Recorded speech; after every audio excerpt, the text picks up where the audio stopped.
Good morning, students. Let's continue the video, students. See, students, threats and safeguard is the last topic we have mixed, and in the current video, we are going to discuss about it.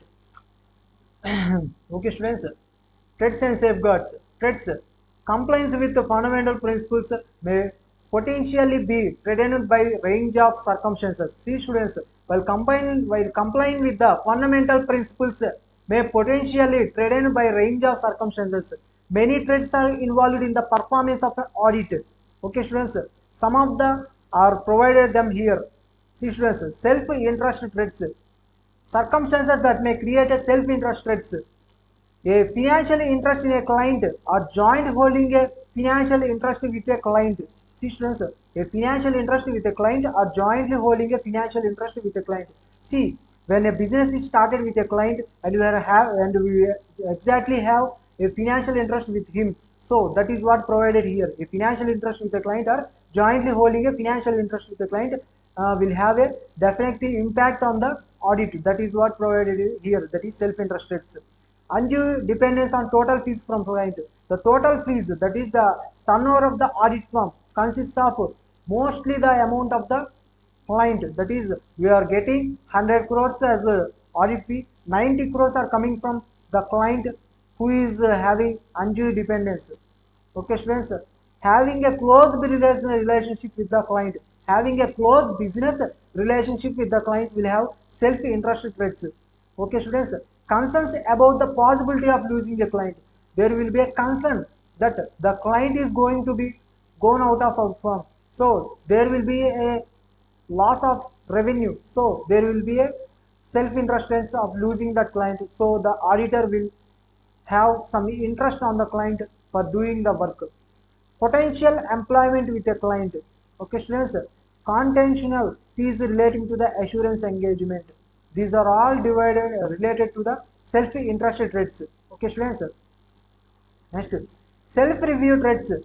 What are self-review threats? In the case of self-review threats, the maker and checker of the financial statements are the same persons. That is, the professional accountant is going to make the financial statements and he is going to do the audit of the financial statements. That is self-review threats. Examples are circumstances that may create self-review threats. The discovery of self-review during the revaluation of the work of the professional accountants in public practice. See, students, the discovery of significant error during revaluation of the work of professional accountant in public practice. Reporting on the operation of financial system after being involved in there. See, after being involved. See, the professional accountant is already involved in the and they also reporting them having prepared the original data, that is he is only preparing the original data and engaged in the subject matter of the engagement. Okay, students. Next, a member of the assurance team being or having recently been a director or officer of the client. See, self-review traits. He is already a director or officer of the client recently.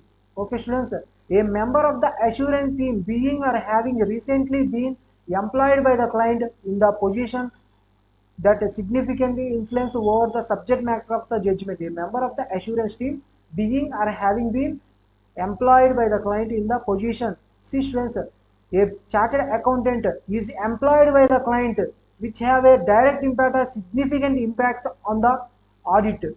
That is what provided here, students. That is self-review threats.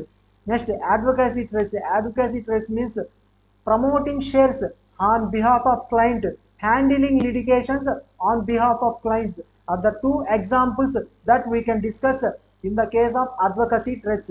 Familiarity threats. In the case of familiarity threats, there will be a long-term relationship with the clients, so that we will be providing a familiarity threats. Let's see this discussion, students. So what is member familiarity? Okay, students, threats. A member of the engagement team having a close or immediate family relationship with the director or officer of the client. See, students, the auditor or chartered accountant have close family relationship with the director or officer of the client. Then there will be a familiarity traits. An employee, that is a member of the engagement team, have a close or immediate family relationship with the employee of the client. Okay, students, A chartered accountant will have a closer, immediate family relationship with the employee of the client, where the employee has significant influence over the engagement or audit. A former partner of the firm, that is a former partner of the firm, being director or officer of the client or an employee in a position to exert direct and significant influence over the subject. See, a chartered accountant being the partner, that is the partner of the firm, a former partner of the firm being a director or officer of the client. See students, a former partner of the firm being officer or director of the firm or employee to director extending influence. He is the director or officer who is going to influence the engagement. A former partner. Acceptance of gift or preferable treatment from the client. Long association. See students, long association of senior personnel with the assurance engagement. Okay students. Okay. Next, intimidating threats. Intimidating threats. This is a intimidating threats means there is a fear of losing the clients. That is, there is a fear of removal or dismissal of the client by the client. There is a dismissal or replacement in relation to. That is, the auditor may be dismissed or replaced, or the client may reduce the fees of the auditor or the work. See, being pressure to reduce appropriate or work performed in order to reduce the fees, being threatened with litigations, that is involving a chartered accountant with litigations, involving a chartered accountant to dismissal or remove from the client engagement, or putting pressure on the work performed by reducing the fees. Okay students.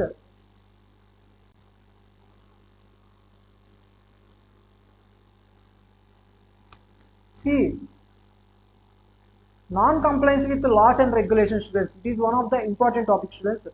Non-compliance with laws and regulations. Non-compliance with laws and regulations means omission or commission or intentional or unintentional which are contrary. See, when there is a non-compliance with laws and regulations committed by client, those charged with governance, management of the client, or employing organization or other individuals working for or under the directions of the client or client organization, then then applicability of non-compliance with laws and regulations in India, the IESDA Code of Ethics makes no clear, that is no clear means applicable to all assignments, whether in members in practice or members in employment. However, ICA code has restricted it to the members in practice only. Okay students, no clear versus 250. You can read it, understand students. It is a easy topic. Okay students. Member of the institute. Let's discuss them in the next topic. Thank you students.